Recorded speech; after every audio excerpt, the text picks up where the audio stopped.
Canada के जो प्रधानमंत्री हैं ट्रूडो, वो एक ऐसे संगठन के साथ मिले हुए हैं अपनी कुर्सी बचाने के लिए जो टोटल एंटी इंडिया है और हिंदुस्तान के अंदर सेपरेशन चाहता है और खालिस्तान चाहता है। कनाडा को बहुत अच्छा पता है कि हिंदुस्तान निज्जर की हत्या में बिल्कुल इन्वॉल्व नहीं है। जब तक ट्रूडो रहेंगे सत्ता में तब तक भारत और कनाडा के रिश्ते एक तरह से आपके ये रेफ्रिजरेटर के फ्रीजर में पड़े हुए हैं, राइट। अब 72 ना हो वही एक्सपेक्ट हम कर सकते हैं। कनाडा में कोई भी पार्टी आएगी ना, अगर ट्रूडो गए भी तो जो कंजर्वेटिव आएंगी उनका भी वोट बैंक काफी हद तक खालिस्तानी सपोर्टर्स से भरा हुआ है। कनाडा के जो प्रधानमंत्री हैं ट्रूडो, वो एक ऐसे संगठन के साथ मिले हुए हैं अपनी कुर्सी बचाने के लिए जो टोटल एंटी इंडिया है और हिंदुस्तान के अंदर सेपरेशन चाहता है और खालिस्तान चाहता है। जब आप ऐसे आदमियों के साथ बैठेंगे, ऐसे आदमियों के साथ, जैसे अंग्रेजी में कहते हैं ना, sleeping with such, having such bed fellows, तो आप यही काम करेंगे। हालांकि कनाडा को बहुत अच्छा पता है कि हिंदुस्तान निज्जर की हत्या में बिल्कुल इन्वॉल्व नहीं है। वो एक आपसी मामला था दो गैंग्स का जिसको मारा है उन्होंने। इन्होंने पन्नू को भी वहां जगह दी थी। पन्नू आपको पता है रोज थ्रेट देता है, कभी जी हवाई जहाज में मत जाओ, कभी वो कहता है प्राइम मिनिस्टर मोदी हम आपको मार देंगे, सब करते हैं। तो ये इनको पनाह देते हैं उधर। आप ये सोचिए कि अगर हिंदुस्तान से ऐसे ही थ्रेट्स कोई ट्रूडो को दे या बाइडेन को दे तो फिर क्या होगा। ये जो चीज है, ये देश जो है, इनको सोचना चाहिए कि ये क्या कर रहे हैं और किस तरीके से अपना जो है पॉलिटिक्स कर रहे हैं।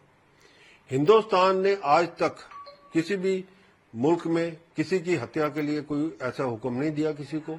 अगर कोई है तो उसका प्रूफ दे, और जब से प्रूफ मांग रहे हैं उनसे, वो आज तक अभी तक प्रूफ नहीं मिला। उन्होंने एक बेचारा कोई है आदमी, उसको अरेस्ट किया सीआईए ने, और वो कहा जी ये है आदमी जिसने जी पैसे दिए थे, जिसने ये कराया था, जिसने वो किया था।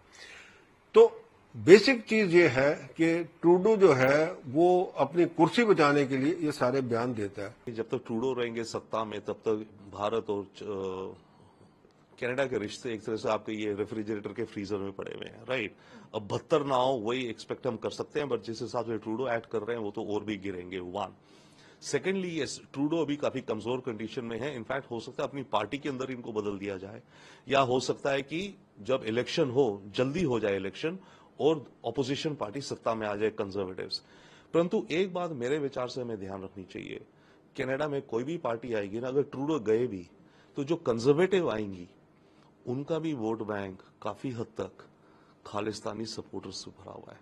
कंजर्वेटिव्स का जो नंबर 2 विप है इनकी पार्लियामेंट में, वो भी एक सिख जेंटलमैन है, और उन्होंने भी खालिस्तान की डिमांड को या काफी टॉपिक्स को जायज बताया है। तो हमें ये एक्सपेक्ट करना कि ट्रूडो चले जाएंगे तो जो नेक्स्ट सरकार आएगी वो 180 डिग्री टर्न करेगी, मेरे ख्याल से वो वाइज नहीं होगा। परंतु हाँ, ट्रूडो जब हटेगा तो जो नेक्स्ट सरकार या जो नेक्स्ट लीडर आएगा वो डेफिनेटली कोशिश करेगा भारत से रिश्तों को इंप्रूव करने की, और उस दौरान वो जब प्रयास करेगा, जब देख रहा है कि उनके देश को भी कितना नुकसान हो रहा है भारत से पार्टनरशिप ना करके, वो एशिया में पिवट करना चाहते हैं। चाइना से रिश्ते वो बना नहीं पा रहे हैं, और अमेरिका भी चाइना से रिश्ते सबके काट रहा है।